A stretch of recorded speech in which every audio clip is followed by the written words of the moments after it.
Hey, I'm John Cannell, and today on Preppy Kitchen we're making some creamy, delicious manicotti. So let's get started.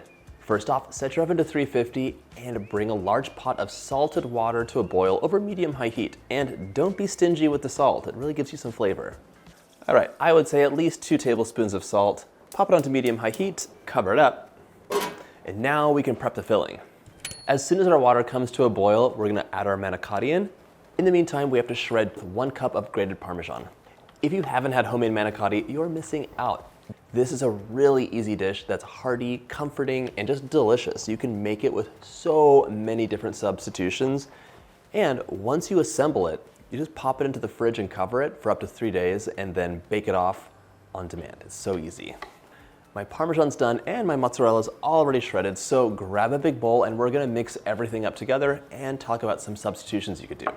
My water's come to a boil, so it's time to add in 10 manicotti tubes. Be gentle with these, you do not want them to break. Into a large bowl, I'm adding 15 ounces or 425 grams of ricotta cheese. This is the creamy magic that's the base of our filling. I'm also gonna add 2 large eggs in. I'm gonna give the eggs a quick beat inside of here just so that it mixes really well. Manicotti is the Italian-American version of cannelloni. They're very similar and there are so many delicious variations to try. Think of this as a blank canvas to which you could add your favorites or substitute in things that you love. Now for 2 cups or 226 grams of shredded mozzarella. Your manicotti actually cooks really quickly. The package says 7 minutes, but I like to go on the al dente side and my stove is so hot it cooks things faster. So we're gonna grab these and drain them before they overcook. And they're gonna cool for about 10 minutes, which gives us plenty of time to finish our filling. By the way, my new book, Preppy Kitchen Super Easy, is available for pre-order now. There's a link in the description box below so you can grab a copy, but it's nothing but easy, quick, streamlined recipes, and they're all delicious. Enjoy. We have 2 cups of shredded mozzarella here, but we're only gonna use half of it for the filling. The rest of it goes on top. So grab 1 cup. To add some lovely gentle flavor, I'm adding 3 tablespoons of freshly chopped, since I say parsley. To add some lovely flavor, I'm adding 3 tablespoons of freshly chopped basil. Sometimes when I make this, I'll add 2 big handfuls of spinach that I've wilted and just fold that in. So get all the water out. It's nothing but like flavor and beautiful emerald green.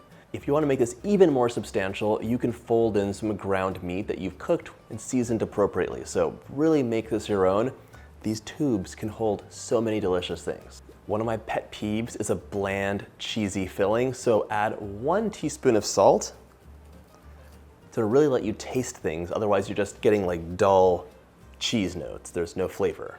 And half a teaspoon of black pepper. If you want to add any other spices that you love, go ahead. This is your dish.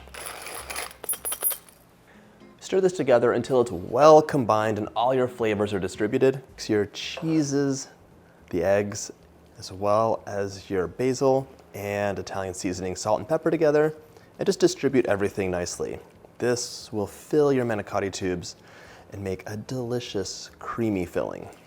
The easiest way to do this is to grab a big piping bag and transfer the filling right inside, and that's what I'm gonna do. If you don't have a piping bag handy, you could use a plastic bag you snip the tip off of, or you could carefully spoon it in, but that might take a while. Into our 9 by 13 inch casserole dish, we're gonna add a cup of your favorite marinara. I'm just gonna estimate it. And just spoon it around so it forms a nice even base. If you have any concerns about sticking, go ahead and grease the pan, but I don't think that's gonna happen. Okay, just move it out to the edge. Now let's transfer our filling into our piping bag. By the way, when you buy manicotti, they don't come in packs of 10. I think they sell them in packs of 14, and you can make more. So some of them might get ripped, they might be broken. Just boil them all and you'll probably end up using them. Grab your cooled manicotti, snip the tip off your piping bag, stuff them as much as you can without them ripping.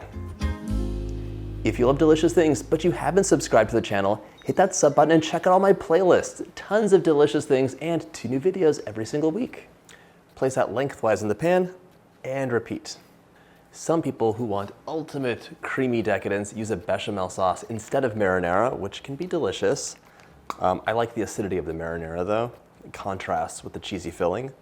Another thing you can do is instead of using manicotti, you can make this with crepes. My friend's dad does that, and I hear it's delicious, but I haven't tried it. Add your last manicotti in, and now we're gonna top it with so many delicious things, starting with 2 cups of marinara all over the top.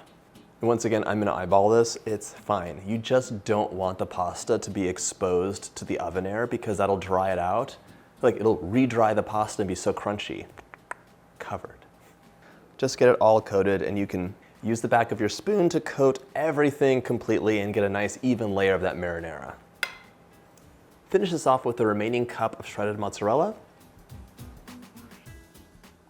and the remaining half cup of shredded parmesan. My manicotti is ready to go into the oven or the refrigerator if you want to bake this later. I'm gonna make it now, so 350 for about 40 minutes or until it's melted and bubbly on top. Then we're gonna switch this to broil and broil it for 1 to 3 minutes until it's nice and golden on top. In you go. Once baked, allow to cool slightly, garnish with basil, and it's ready to enjoy. That's cheesy, hearty, delicious, satisfying, and it gives like really nice lasagna vibes.